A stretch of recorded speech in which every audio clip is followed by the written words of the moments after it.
Swag out them boss. And welcome to another edition of the Sartorial Geek Podcast by Webster Style, where we talk about bow ties, comic books, and everything in between. I'm your host, Webster Style, the man, the voice, the fragrance. Coming back, of course, one more time.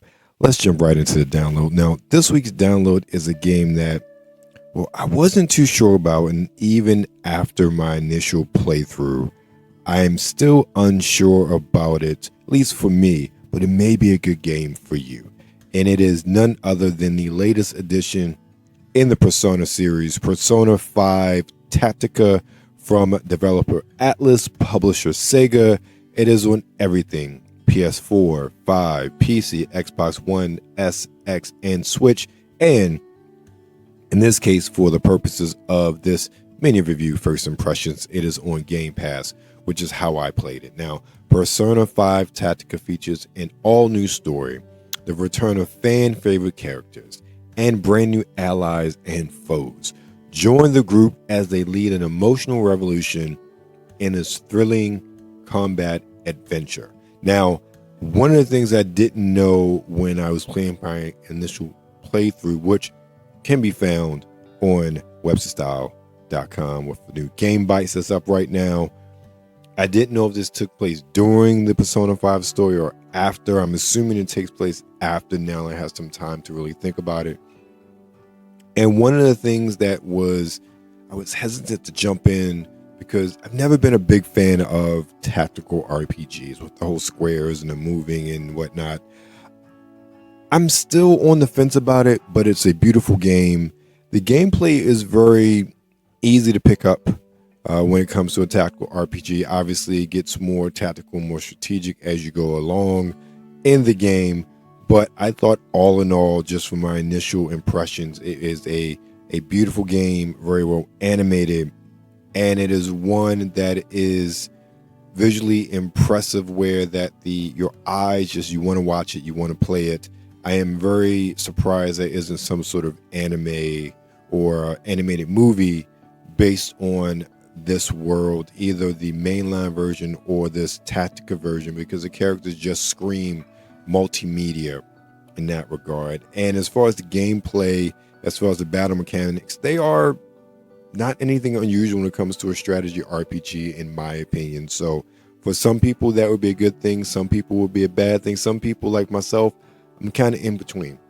I'll probably go back and play it some more to just really flesh out my opinion on it, because it's hard to really get a no, I like it or no, I don't like it after one initial playthrough of the introductory levels. So that's this week's download, Persona 5 Tactica. Now let's get to short takes. We haven't done short takes in a while, but I had to talk about this one. Dear Sony, I don't know what y'all doing. Outside of Into the Spider-Verse series of movies, y'all just keep dropping stinkers whatsoever. And this week, we are talking about the trailer to drop for Madam Web, a movie that no one asked for, no one needs to exist, but it exists anyway with Dakota Johnson and a bunch of other chicks. And I hate to say it that way, but I don't care about this movie. And this trailer does nothing to make me care about it. You have all these characters that are tangential to Spider-Man, but there's no Spider-Man. And then you have Ezekiel, which I think that, if I remember correctly, his introduction was during the Michael J. Straczynski run of Spider-Man. I think. I just remember that John Romita Jr. Was drawing then, and just the lore that was introduced in that comic series. Now, I know they've done different things with Ezekiel, and he wasn't even a villain because they had the villain Moreland in that arc, if I remember correctly. But I'm interested in the movie slightly because of that, to see what they do, because I always thought that was a very fascinating character and added a lot to the Spider-Man lore, especially when you talk about spider gods and Anansi and all of that, which is what the Ezekiel character introduced into the Spider-Man mythos at the time. But to have this, and then with the story that I've heard, that they are saving or protecting a young Ben Parker, which doesn't make any sense. Somebody's whoever May and their child, I don't know. It's strange and convoluted. So essentially, they are tasked with saving an unborn Peter Parker or his lineage, so Spider-Man can exist from Ezekiel, maybe, or maybe it's more. I don't know. The whole thing sounds stupid. I don't get it. But this is what I don't get with Sony. Sony does not advertise any of these movies, whether it is Venom, whether it is Madam Web, whether it is Craven the Hunter or Morbius. Why are they not advertising this as part of the Spider-Verse? I don't understand. At least that would soften the blow instead of acting like these characters are standalone. Venom has his own fan base, which is why he stood alone. And also you have Tom Hardy playing him. But with regards to everything else, you need to let people know this is connected to Spider-Man so they will care. Because other than that, no one cares about these characters. And this trailer, while it looks fancy, it looks nice, does nothing to make me want to see this movie or to care about those characters. And if you're looking for more of my opinion, check out the react Brian and I did over at Nerds Rule the World and NRW React, and the links in the show notes. So let's get to some good stuff. I had the pleasure of talking to Miss Deborah Pratt, who is the executive producer of NBC's Quantum Leap reboot. She's not just executive producer, she's the creator of this show, and she was also one of the writers on the original show. So it was very fascinating talking to her about this current season before it started. And we did this like a month or so ago. So the season is actually on now on NBC and Peacock. But also having her reflect on the continuity between the original show and this one and how everything ties together. It was very fascinating, excellent short little interview that I had with her. Check it out right now. It's Deborah Pratt from Quantum Leap. Deborah Pratt, who is an EP on the show. Ms. Pratt, how are you today? I'm outstanding. Thank you very, very much. I love the bros. I love the bow tie. I love it's all happening. Thank you. Thank you. I appreciate it. Now, at the end of season 1, things didn't exactly go as planned for Dr. Song and the crew. What can we expect for season 2? Hang on to your butts. We get a great twist at the end of the opening episode. I think that's really important. I co-created the original series, and it was really important to me that we kept the lore and we kept the pulse and heart of the show. And I always say that there are 4 elements that have to be in the show: heart, history, hope. What's the fourth one? Heart, history, hope, and humor.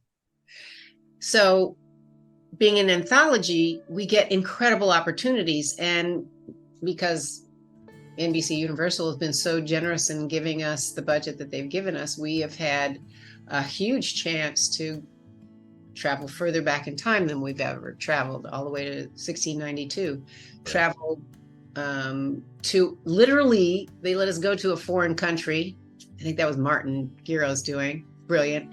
And we shot in Egypt in 1961, but we were there. The show is there. So we're really getting to expand on it. And we're going into the lives of our co-leads. And we're getting to know more about magic, which I really wanted to do because Ernie Hudson is a rock star. He's such a cool guy. He and I had worked together years ago on a movie called Space Hunter, and we've stayed friends ever since. Ian, Mason, Alexander Park, they are just truly brilliant, and we get to go into their lives and their homes. Same with Jen and Addison.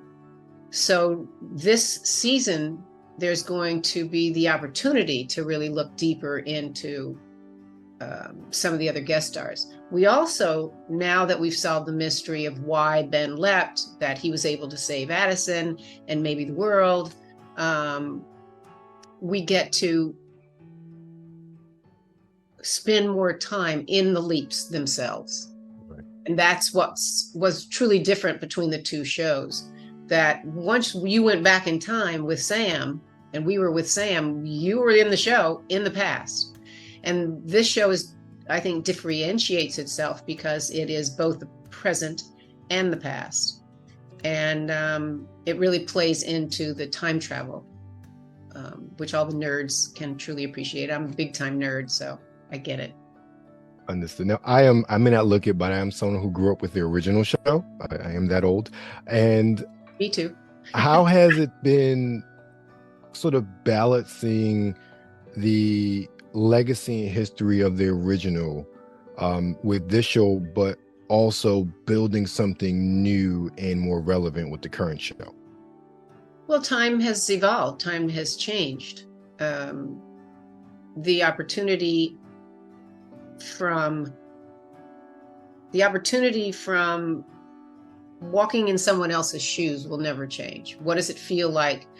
If you leapt into somebody, time and space is limited. You're not going to appear as a third person, which is what makes Quantum Leap so unique. You literally have to knock somebody out and stand in their shoes, whether that's 3-inch high heels, or army boots. And suddenly you're in someone else's life and you're experiencing them. That has not changed at all. I think what has changed is the viewer's perspective of time and what they've experienced. As a child, you knew the events that led up to when that show came on. And when we leapt into those events, when Sam leapt into a black man or a woman in the 60s, a black man in the 50s, you had your parents and your grandparents who could explain and express to you a conversation that doesn't happen. And what we're hoping for is that we get to continue that legacy very clearly, to say these events happened, but they relate to the events that are happening now. And because the audience are nerds, thank you so much. They're smart. It's a smart audience, and we don't jam down their throats these storylines or a position on these storylines. We present both sides of the story. We let you, the viewer, make a choice as to where you stand. And if you don't want to stand, you just get to hear both sides of the conversation, which doesn't happen enough these days. So the idea of hope and is still there. So the heart is there, the hope is there. And then we just get to have some fun. And Ben is an amazing, Raymond Lee is an amazing Ben, because he has physicality, he's charming, he's endearing, you believe him. We didn't want to find, there is not another Scott Bakula. Right. But we were blessed enough to find the first ever South Korean #1 on a call sheet in the history of Hollywood, who carries this show with such grace that I'm proud to be a part of this show as well as a part of the legacy show and the concept of that legacy show.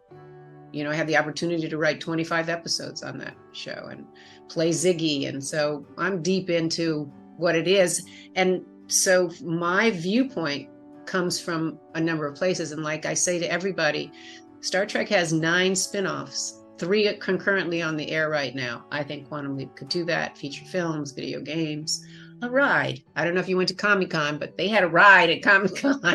Nice. So I think from that perspective, the show has evolved in its direction and should continue to do so. I would definitely agree with you. I think especially the way it is now and what you've created and how it's evolved, it definitely could be a lot more than just what we see on NBC and Peacock starting October 4th. One thing I want to ask you though, so you have about 2 decades between the end of the original series and the beginning of the current series last season.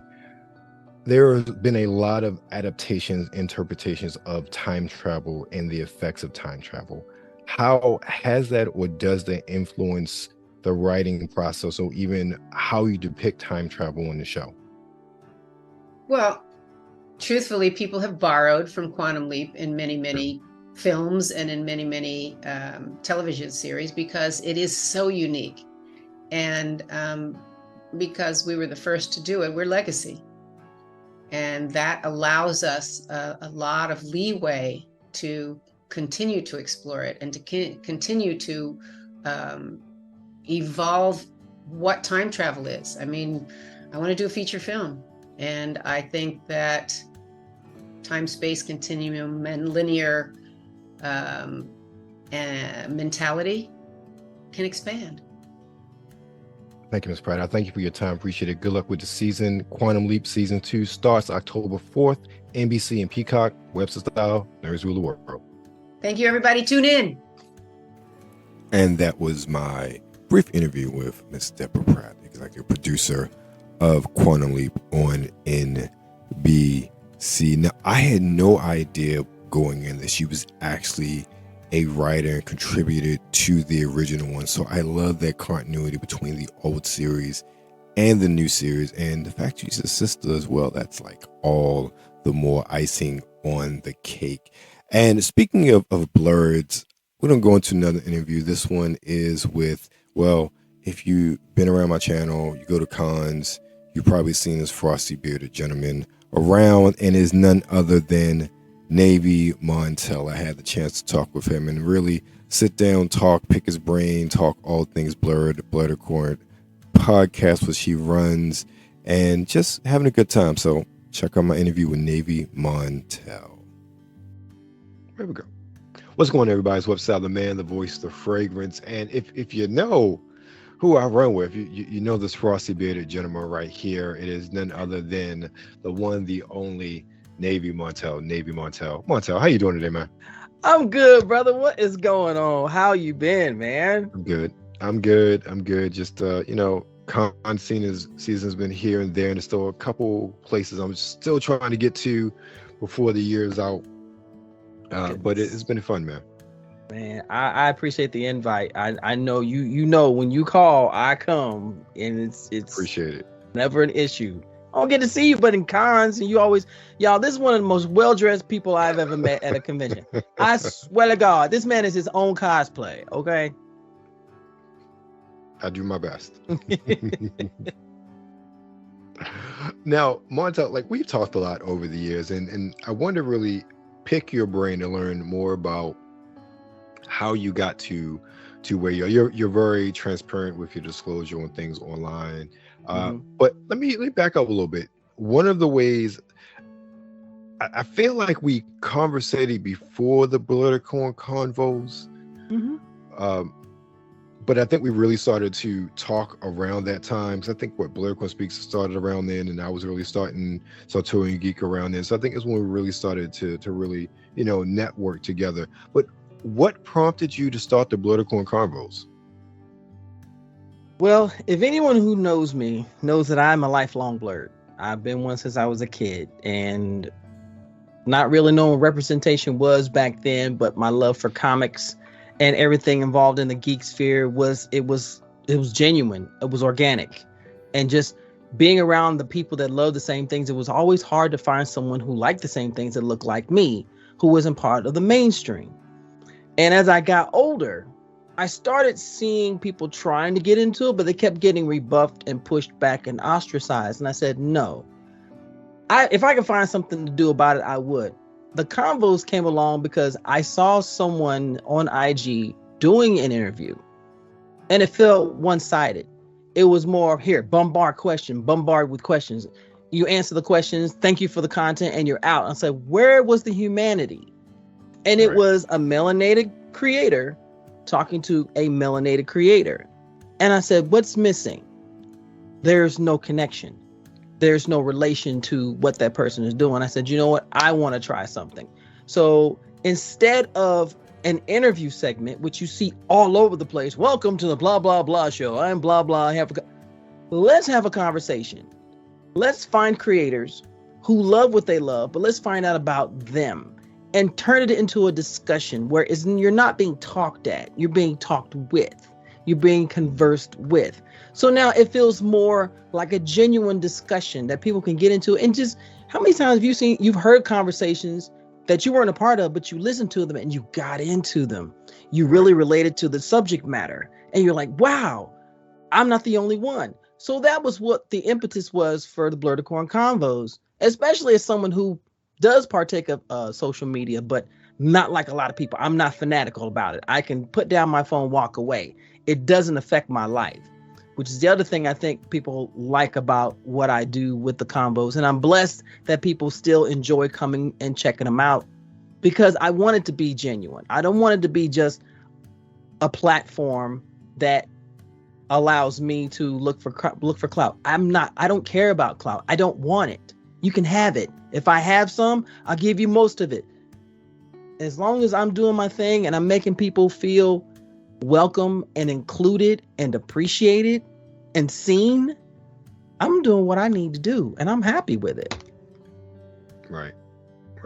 I appreciate that, and even a lot of how I do things is very much the same way, because the best interview is all about the story of the guest and who you're talking to, not just question this, question that. Yeah, questions are used to lead into something else, but also interviews are very much you listen, you're reactionary, you formulate more questions from what they're said to dive deeper into who they are and what they're about. And again, it's about making sure people are seen. I totally get that.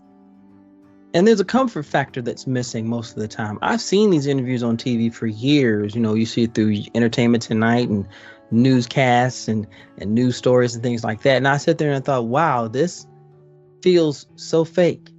It doesn't even feel like I'm listening to someone tell me about their life. It's more like I'm just watching them get bombarded with questions.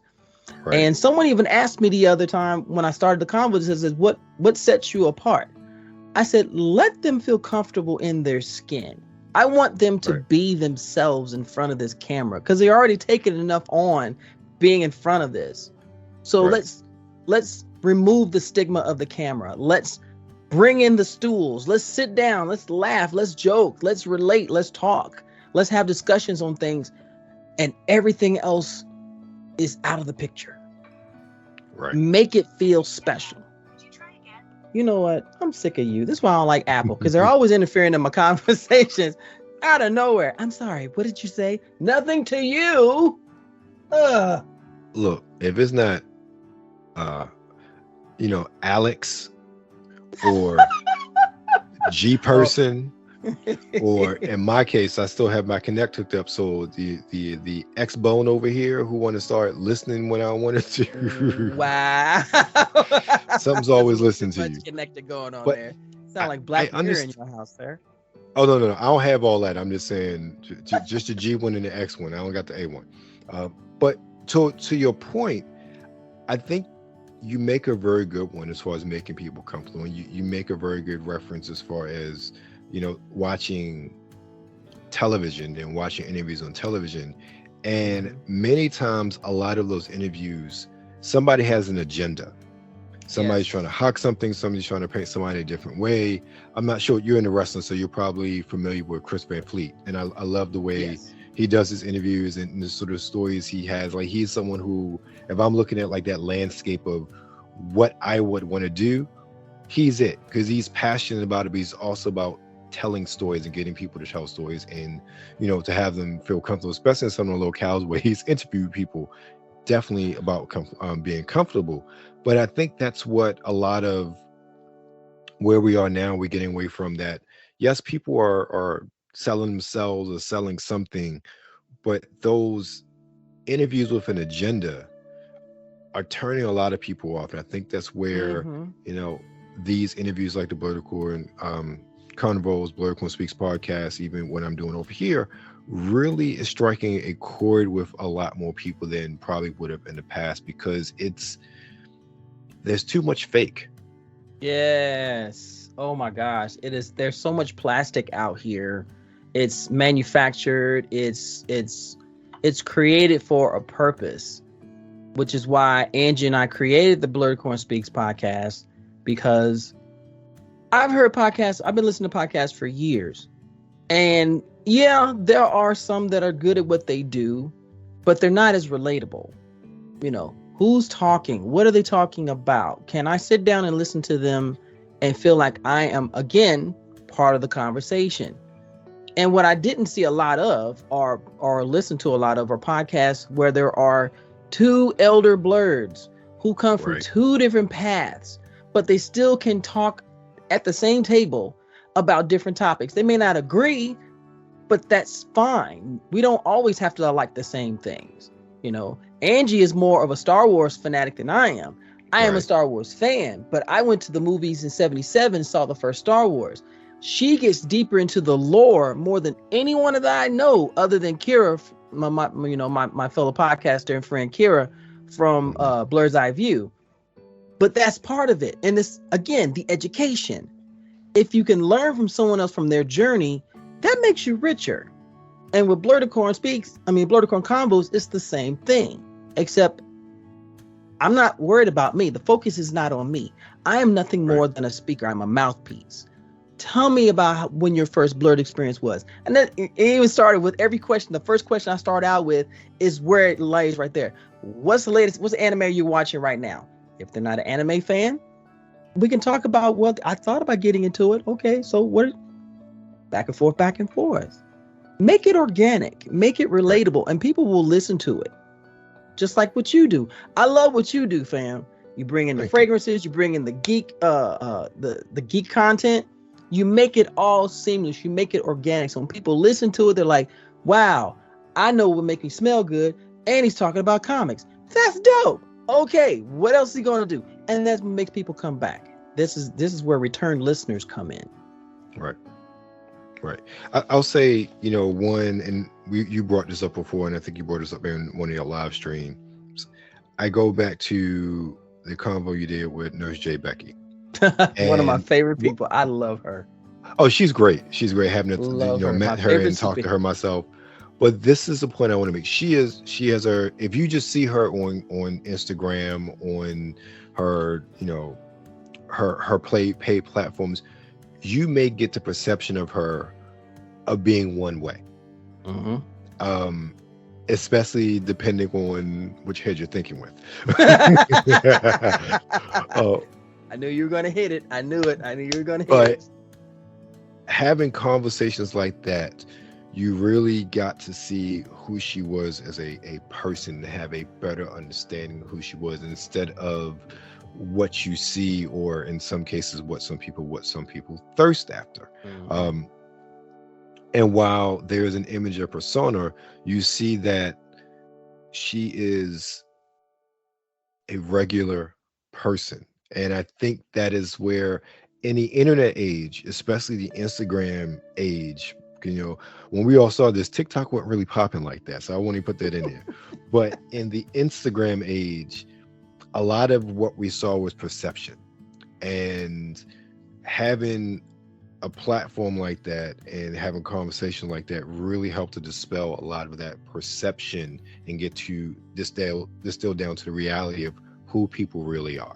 And that's why I appreciate most about it. I was honored that she said yes. And yes, I saw her content. But what's funny, and this is where I realized I'm different than most people, because you and I are along the same path. You see someone who presents themselves in a specific way. But you and I come from I think of a generation where we look past all of the trappings. Let me see what's at the core of your being. Right. Let me see what you're all about. And that's when I approached her, I said, look, I want to talk to you about your Blerd journey. Would you like to come on? She accepted, came on. Beautiful woman. But that wasn't what I was concerned about. I don't care about that. Exactly. I don't care about that. If you thirst after her, cool. Okay. That's your thing. That's understandable. But I knew her as factual. But I knew her as an anime fan. And what a lot of people don't know is that she was traveling as a nurse to certain spots. And we struck up, our friendship just got bigger and bigger. And one time she was at a location and she was missing some things. I said, I'm gonna send you a care package. Sent her a care package. She appreciated it. She said, thank you. I said, no, would you have done the same for me? She said, absolutely. I said, that's all that matters. You're taken care of. You take care of our people and you show them that we see you as human beings. Everything else extra, okay, that's there. But take it away. What do you have left? The person. Right.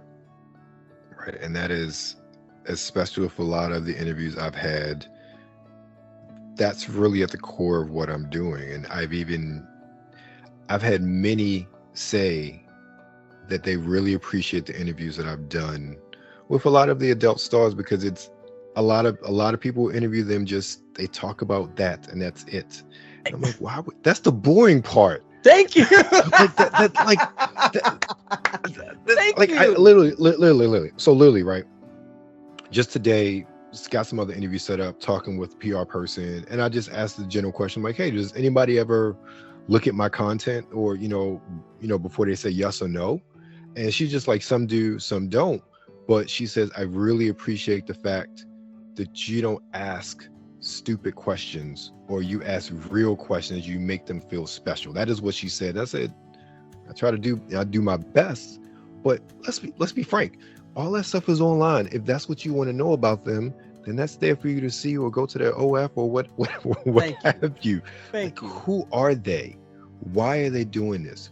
What are their dreams and aspirations? That's with anybody, regardless of what field they're in. Like, that's what makes somebody tick. Mhm. That's what the interesting part is. Like, what gets you out of bed? What are you passionate about? What makes you like just geek out? Those are the fun things. Those are the things that people want to know about. If they should want to know about them, if they don't think about it. But that's what really makes the conversation and the people interesting. Not just, oh, like I saw what they did there, or this or that, or this or that, and like I saw like what you did in this scene. I'm like, that's the boring stuff. That's very boring. Yeah, they deal with that all day, every day. That's their craft. That's their job. Right. But they don't want to be seen as that all the time. And Right. and I admire you for that, because whenever I see you do those interviews, the first thing I think of is these are the type of conversations that are needed, where you see the human element, where you see the heart, Right. you see the human being, the person. Okay, they're a phenomenal performer. Okay, and they've got this fan base, but they're not around the fan base all the time. They go home, they Right. put on their comfortable clothes, they grab the Right. remote. What's your favorite show? What type of food do you eat when you're doing anything? Would you like to travel somewhere? What are your find out about that, so they feel like, oh my gosh, they see me. Right. They see me, not see me, but they see me. And what you do is fantastic, bro. I've said it. you. I will say this straight up. If you need a second man for these, I would love to sit down and just find out about them. That's established. But let's find out about, okay, do you like rainy days, or do you like what's your favorite season? What's the Right. one movie that you can watch over and over and over? What's your guilty pleasure as far as food? That stuff interests me more than anything else. So what you do, you talk about me, sir. You doing the damn thing, brother. Oh, thank you. Besides, I can't resist the voice anyway. But even with that, I love talking to people who create, regardless if it's in adult entertainment. Not just talking with a lot of perfumers, and like that's the process of creation is fascinating. Someone who creates, it's like it comes out of nowhere sometimes. It can just snowball into something so magnificent. It's just amazing. And learning how people got to where they are in their journey is just it's inspirational in many respects, in my opinion. I agree, because when you take that opportunity, you take that time and that effort to present that platform, and they're not intimidated, they're not afraid, they can just lead with their whole heart. You would be surprised what gems are going to come from them that they've probably been waiting to say forever. And that's the important thing. Everyone has something to say. Everyone has something to contribute. But how do you want to present it? In what direction? In what light? On what platform? Right. In what way? Are we going to make it comfortable, or is it going to turn to interrogation in in a police station? Where were you on the night of January 16th? I was watching One Piece. Do you have a War Piece shirt on? Yeah, good. You're free to go. Okay. All right. Okay. All right. I would have said Demon Slayer, but that's yours. Okay. Speaking of creation, so who convinced who to do the Blerd Corn Speaks podcast? Did you convince Angie, or did she convince you?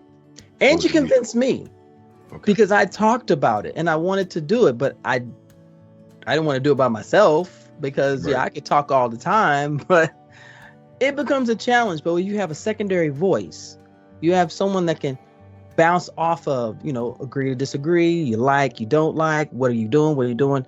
And Angie to me was perfect. And when she said, well, we can do it, let's do it. I said, okay, let's do it. First episode, I'm not gonna lie, I was scared because I wasn't sure if we was even gonna take off. But here we are almost 4 years later, still doing the podcast. And people have listened to it and they love what she and I do. And I'm grateful to her. Anytime I see anything Star Wars related, I will get it because that's my way of telling her thank you from the bottom of my heart. And she loves you to death. So, you sit there, she's just like, Webster style, where's Webster style? Him and that voice. Oh my gosh, woman.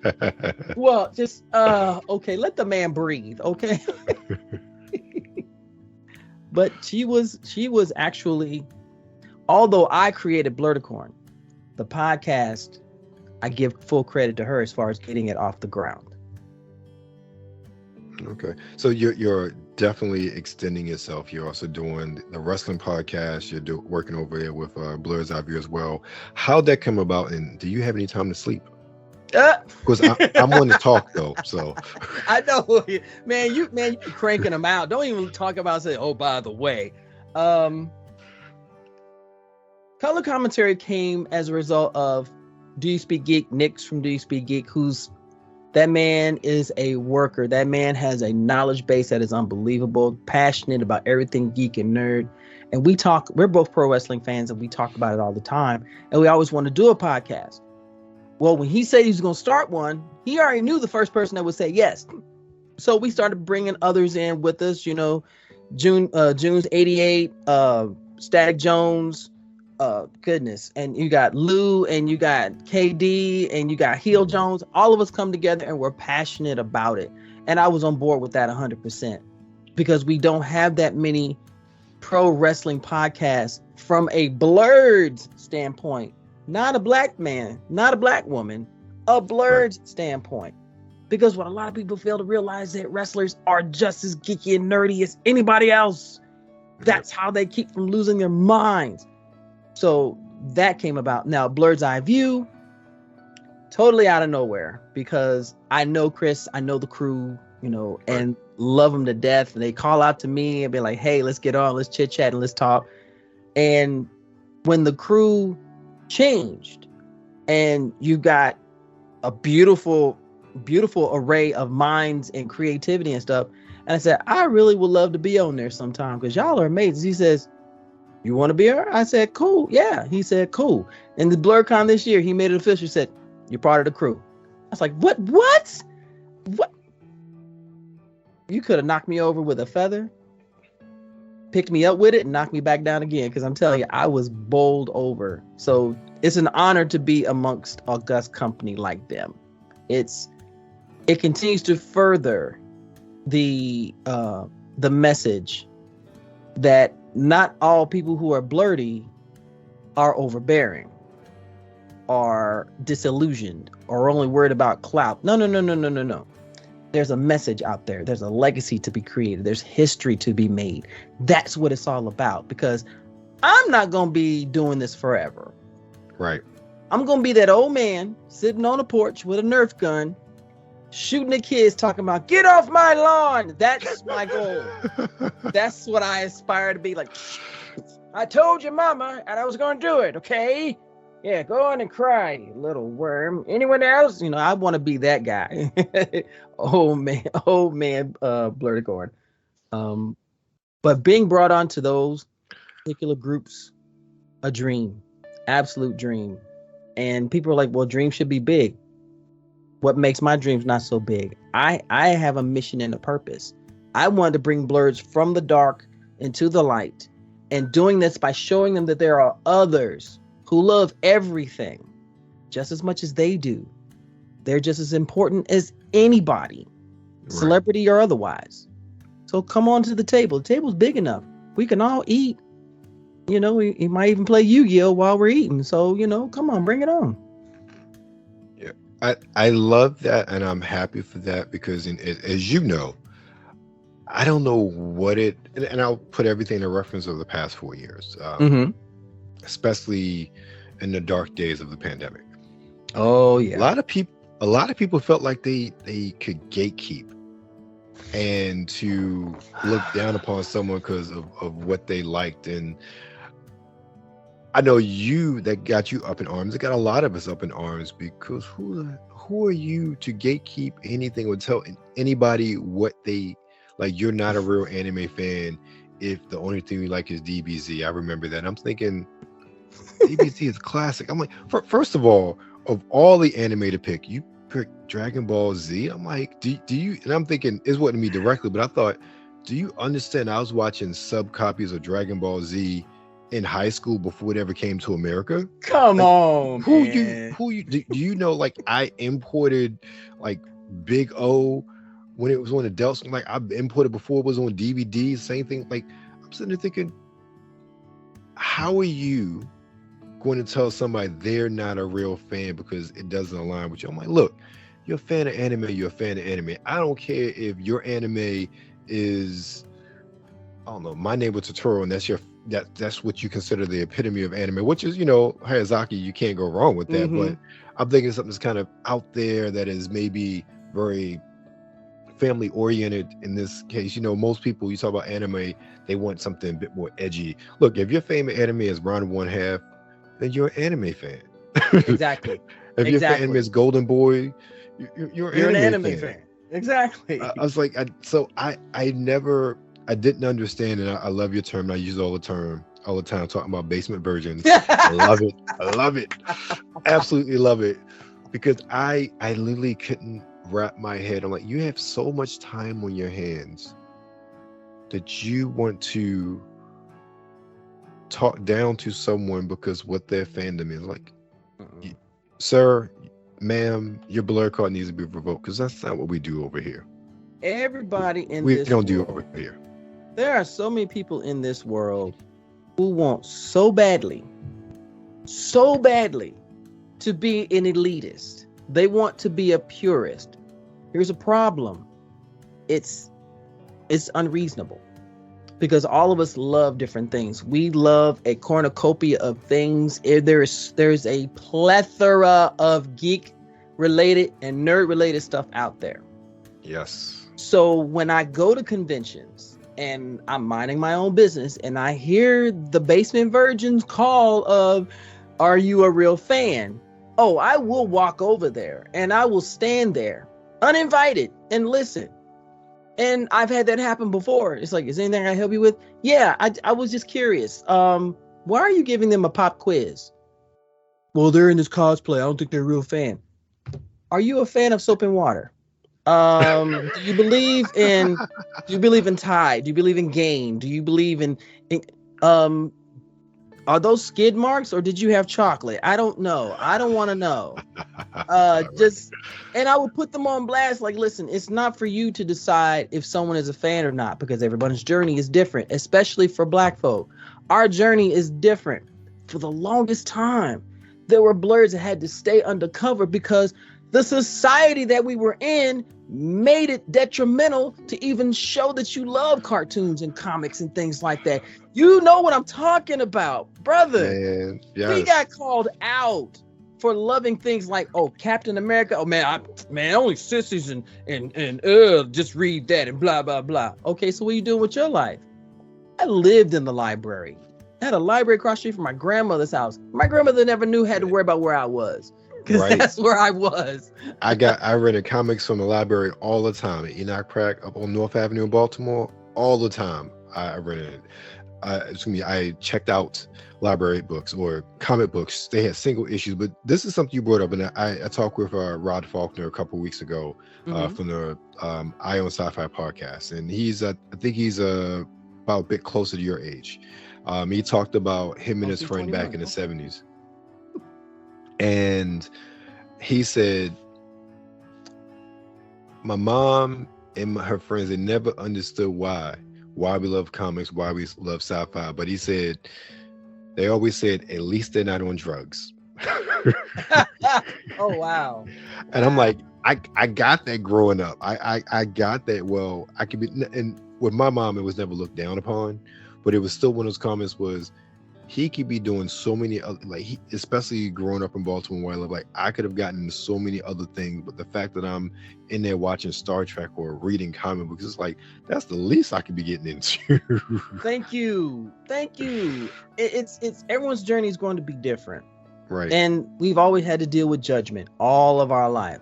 But a lot of people have had to take that passion and put it in the dark and hide it from others because they didn't want to be judged. I don't care if you judge me because what you say about me means nothing. What I say about me is all that matters. I'll walk around with my graphic tees and the goggles on my head. I've done it all so many times in public. It's not even funny. And people are like, yo, those are dope. There's nothing disparaging. It's all how you carry yourself. Right. But if you make it open and welcome and you show that you're going to defend your own, they'll come out. They won't be as scared because that sense of security and community is needed. And the attention is in the wrong direction. The gatekeepers are starting to get a little too bold. The basement virgins are smelling even worse. It's ridiculous. And we've got a younger generation out here who are just as passionate about comics, movies, anime, everything. So we need to put that message out there. Guess what? What you love, I'm here for it. Let's talk about it. Let's go to cons. Let's cosplay. What's going on? What's good? So there. Exactly. That's how it should be. It shouldn't be any sort of gatekeeping. Shouldn't be any sort of you're like we had this conversation over at NRW Checkpoint. So Kuya P is our producer. He's just like, yeah, website, like you're the videogame. I'm like, I just like playing games. As far as like getting into stuff and doing, like, I'm not sitting here, doing this or doing it or like 45 hours in this game. Well, look, I enjoy playing. It's a load of steam. I enjoy Game Pass of playing different things I normally wouldn't have.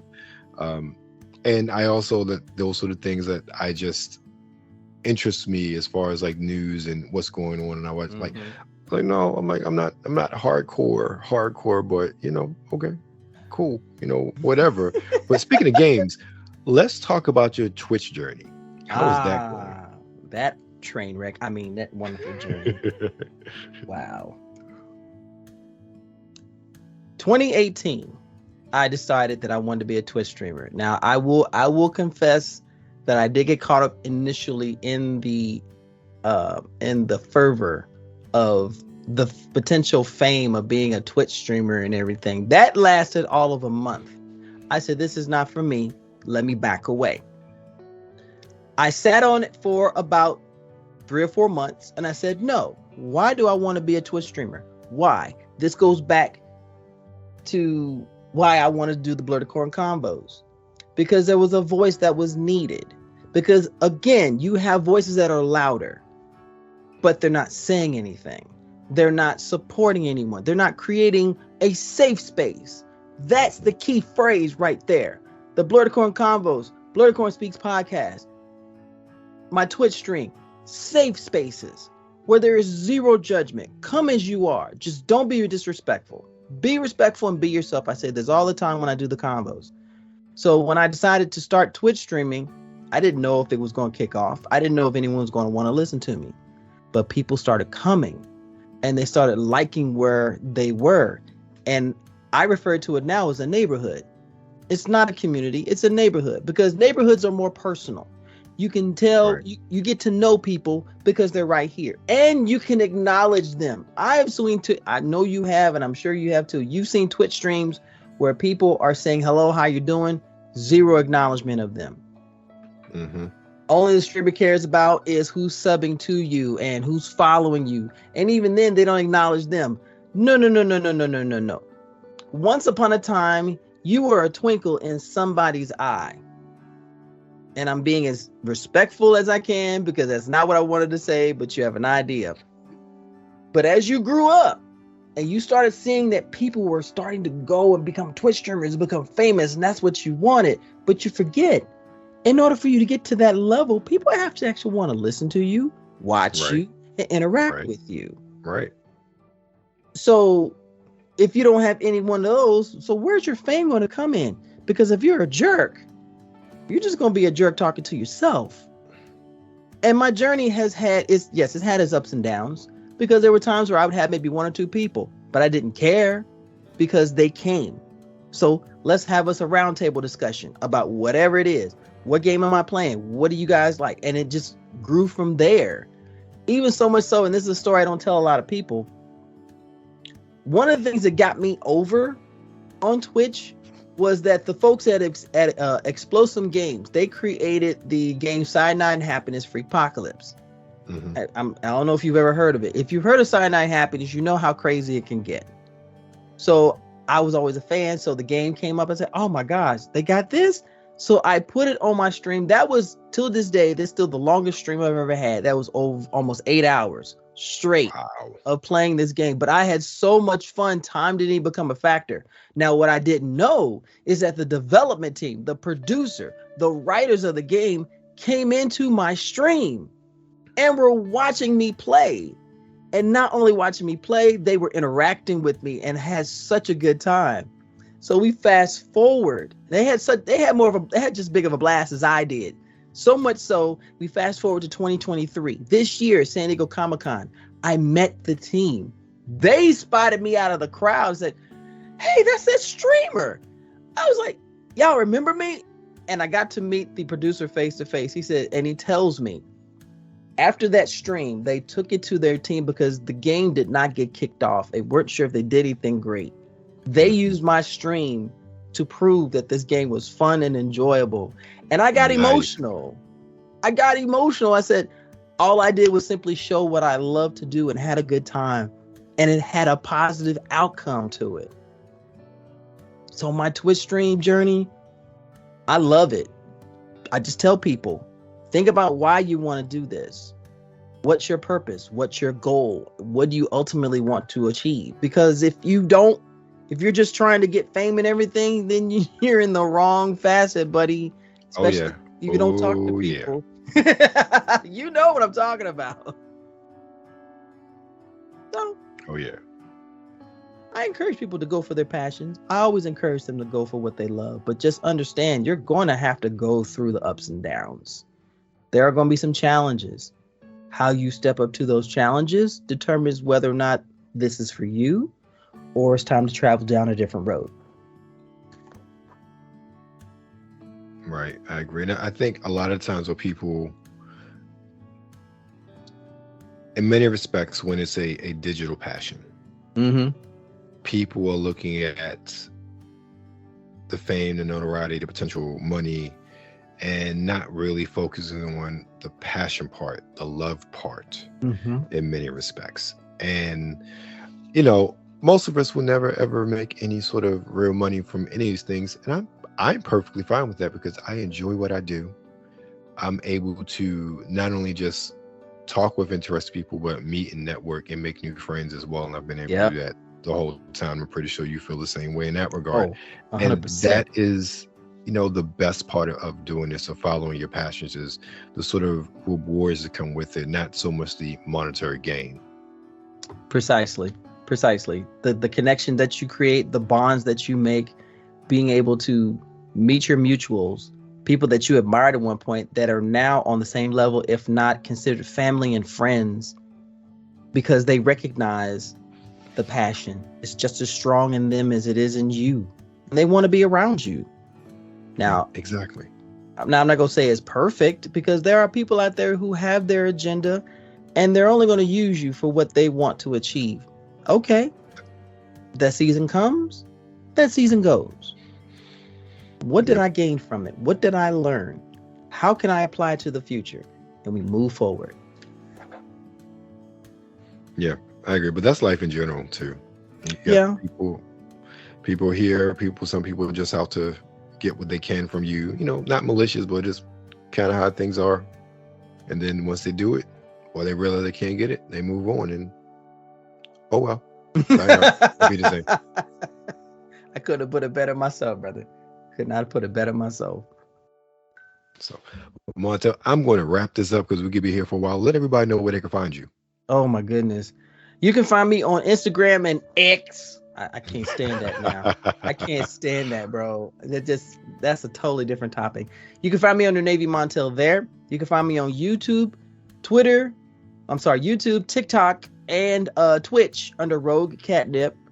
I am proud to be part of the Blerd Speaks podcast. Miss Angie and I, we do our thing. You can find us on all podcast platforms. Color Commentary Wrestling Podcast is coming back. Same thing. Blerd's Eye View, the crew that knows what to do, all along there as well. You can, and I'm on YouTube. I'm putting more stuff out on YouTube, and I'm just continuing my journey, just to try to be the best Blerdcorn I can be, and encourage others to do the exact same thing. And that was my interview with Navy Montel. I had a great time talking with Montel, as always. And let's talk about fragrances. And of course, we're going back to one of my favorite houses, the house of Zaharoff. I think I got it right this time, George. They have dropped their latest fragrance, and is a departure from some of the others, or really all of the others in their line, in that they've dropped their first gourmand, and it is Signature Arum. It's an EDP concentration. You can get the 60 ml bottle for $155 and the 120 for $195. That's 2 ml and 4 ml bottles. So this is their gourmand fragrance, and it is inspired by baklava. So you're going to have top notes of honeycomb, absolute, clove, bub. I think it's bud.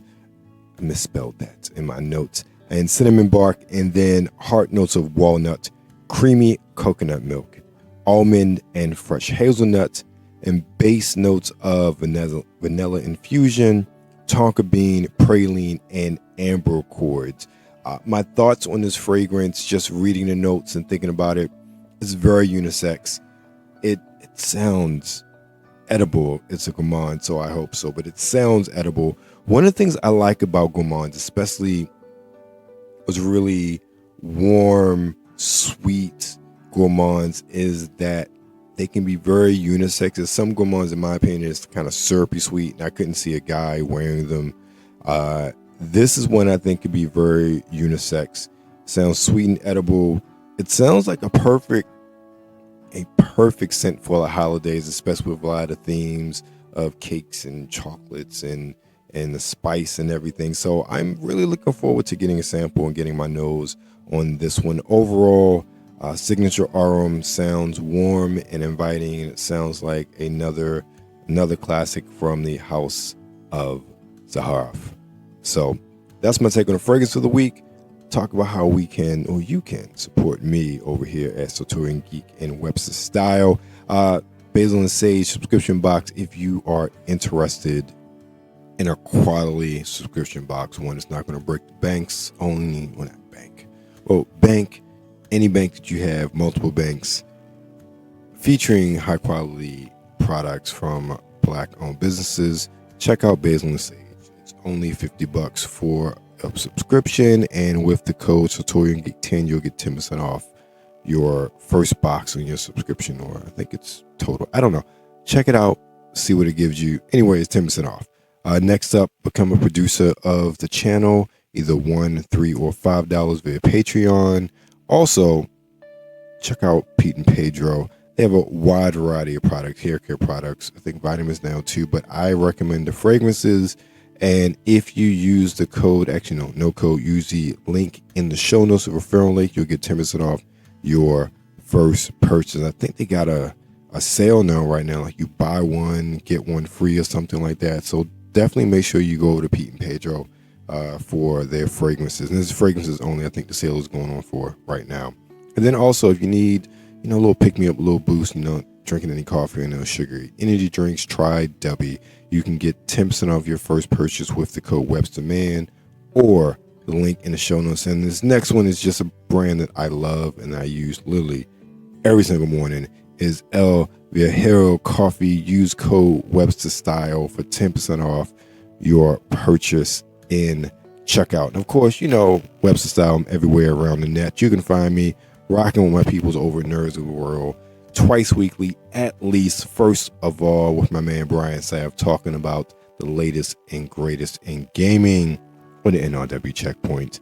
And then with my man, the legend Kuya P, and the voiceover king Sean Mongold, talking wrestling on the NRW Kayfabe Baby, the NRW Ring Generals podcast. And of course, I'm all over social media. You can find me on Instagram at Sartorial Geek and Webster Style. Find me on Twitter at Webster Style. Find me on TikTok at _Webster Style. And of course, anything and everything that is Webster Style can be found at websterstyle.com. Make sure you drop me an email, info@websterstylemagazine.com. Thank you for your time. Thank you for your listening ear. Remember, stay safe out there and be blessed.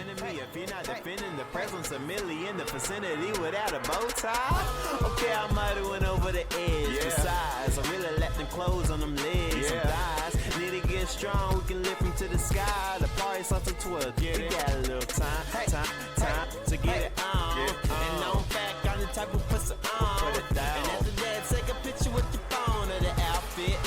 I'm choosing what we own. Now it was Tree Green Tuesday. Had to be Bow Tie Thursday. Had to be White Wednesday. I know last time. Well, I wore polka dot. You didn't wear. Miss Million, them heels killing them, but I'm sure it's a Thursday. Bow tie Thursday, pasta cream in your heels, looking sharp, babe. Acting like you don't know the rules up in the workplace. Must I remind you it was till on your birthday? Don't get me wrong, I think we killed in the birthdays. And you picked the hella fit for the church day. Let's say you picked the wrist game poet.